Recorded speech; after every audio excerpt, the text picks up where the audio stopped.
फेर हुनुहुन्छ। राजतन्त्र जिन्दाबाद जिन्दाबाद जिन्दाबाद चाहियो चाहियो राजा चाहियो चाहियो चाहियो राजा चाहियो पशुपतिनाथ बचाउनु हिमाल बचाउनु नेपाली बाँच्नु आमा बचाउनु धर्म बचाउनु खाली घर नरेटी खाली घर नरेटी खाली घर राजतन्त्र जिन्दाबाद राजतन्त्र जिन्दाबाद चाहियो चाहियो चाहियो चाहियो हामी बाँच्नु धर्म बचाउनु हिमाल बचाउनु सिमाना बचाउनु नेपाली बचाउनु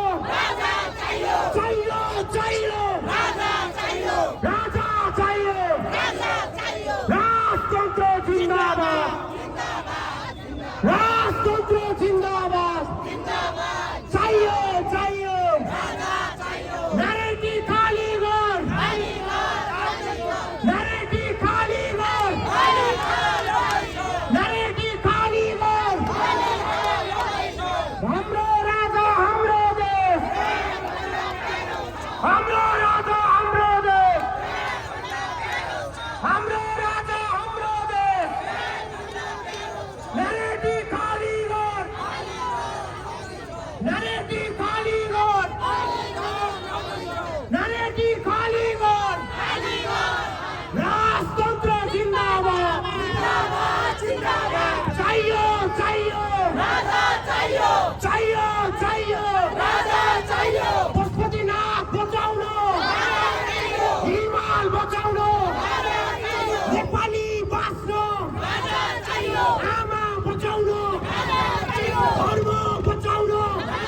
आएका छैनौँ हामी सहरको कुरा गर्न आएका छैनौँ हामी आएका छौँ देशको कुरा गर्न हामी आएका छौँ देशको कुरा गर्न हामी आएका छौँ हामी देशको भूमिको कुरा गर्न आएका छौँ देशको माटोको कुरा गर्न आएका छौँ धेरै नै भयो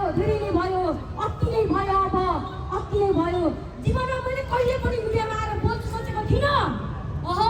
मैले कहिले पनि जीवनमा मैले कहिले पनि मिडियामा आएर बोल्छु सोचेको थिइनँ तर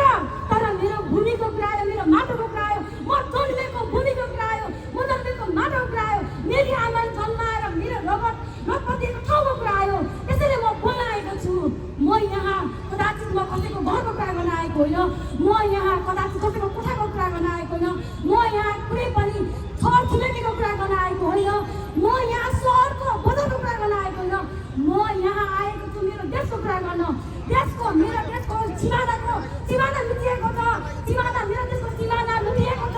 मेरो देशको सिमाना बेचिएको छ हेर्दा मेरो देशको सिमाना क्षेत्रको मेरो दाजुभाइ दिदीबहिनीहरू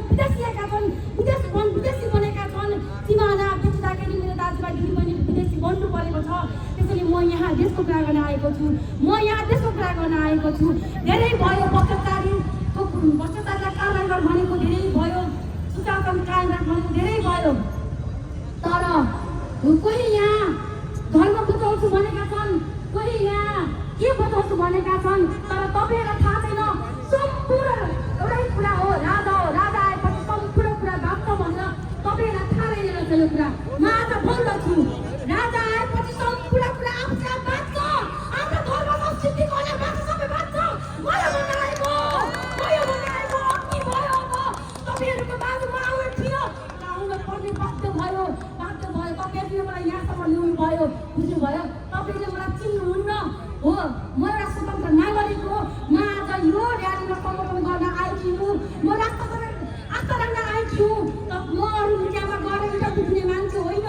म यहाँ साथ दिन आएकी हुँ राजा चाहिन्छ राजा आएपछि हाम्रो भाषा संस्कृति कला सम्पूर्ण बाँच्छ बनाएकी हुँ राजा आएपछि यो देशबाट राजा आएपछि हाम्रो इज्जत मान प्रतिष्ठा सबै फिर्ता आउँछ यो बनाएकी हुँ म अनि अब हामीले चाँडै राजालाई लिएर हाम्रो त्यो सम्पूर्ण कुराहरू फिर्ता ल्याउनु पर्छ भन्न आएकी हुँ यतिले भन्दै मेरो दिशा त अरूलाई यही पुगाउँछु र तर मेरो कुरा जारी छ राजतन्त्र जिन्दाबाद भन्छु राजतन्त्र जिन्दाबाद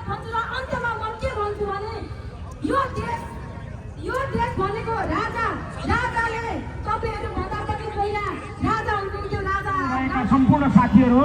यो देशको निकास अब केवल नेपाली जनताले राष्ट्रको पुनर्स्थापनामा मात्र देखेका छन्। त्यसकारण जति पनि देश दुखेर आउनुभएका साथीहरू हुनुहुन्छ ती